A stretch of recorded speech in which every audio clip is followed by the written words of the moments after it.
Hi, today we're going to be grafting apple trees. So to graft apple trees you need two things. You need your rootstock, and this is M111. It works well in a clay soil, which is what we have here in Missouri. And you need your scion wood. So the scion wood is just a little twig that someone pruned off of an apple tree when it was dormant. So we're going to basically be doing surgery to put one of these onto one of these. So first let's go ahead and prepare our rootstock, and I'll show you the easiest graft that you can do. Right now I'm just covering these roots in some moist potting soil so that they stay good and moist, so that they don't end up having any trouble.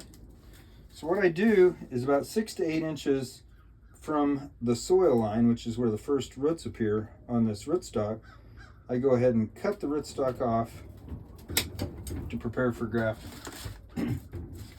Then what I do is I cut right in two to make a cleft, and this is called cleft grafting that I'm going to be showing you today. So you rock it back and forth. You don't push hard because you don't want to drive this knife into your finger. So you just rock it back and forth, and I go about 1 1/4 inches deep. Okay, and then I remove the knife, and now I'm going to prep my rootstock. Now I get these, prep my scion. I get these scions from Derek Mills in Ohio, and luckily he puts some wax at the bottom, which keeps the moisture there. And if you just cut about 1/8 of an inch off, you'll see that you've got green wood. It's lightly green in there, so that's living. It'll work when you graft it here. So now what I do is I go ahead and cut this in half, because all I need is 3 to 4 buds. Now on the bottom portion where the top has been cut, what I do is I take a little bit of grafting wax and I put it on top so it doesn't lose moisture while I've got it grafted.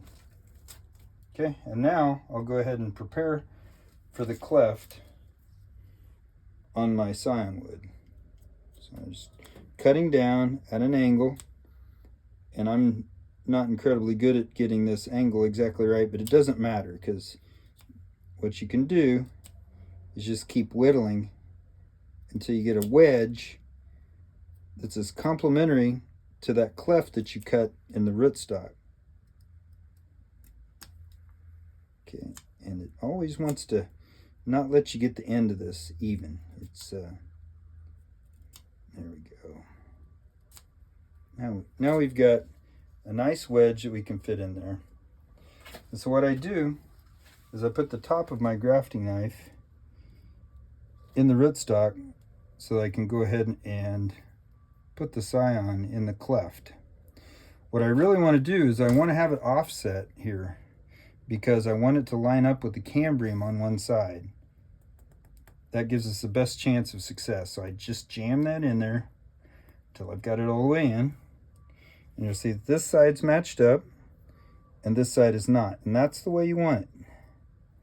And then what you do to secure and also to keep moisture in is you take grafting tape, which is, you can use parafilm, which is probably better than this stuff, and wrap it around. And you wrap it around quite a ways. You wrap it about 1 inch, maybe 1.5 inches below the graft, all the way over the graft, of course, because you want to keep that moisture in, because these rootstocks are going to be feeding your scion. And so they're going to be pumping moisture up there, trying to repair this wound. And you'll see how far I go. I go a couple inches above where I did the graft with this grafting tape. And you might think, well, this could cause a problem with the buds trying to come up, but they pop out right through that parafilm. So this looks flush. So now I'm ready to go ahead and put it in my temporary holding bin where I plant these rootstocks in just regular potting soil. So I just want to keep them moist, give them a little bit of nutrient, and potting soil doesn't have enough nutrient that'll burn the roots, so that's good. And if you're looking for rootstock, I get my rootstock from Fedco in Maine. And so that's the cleft graft. That's the easiest type of graft to do. There's also whip and tongue, and there's bud grafting. But this one is kind of an all-purpose grafting method that you can use for apples, pears, whatever.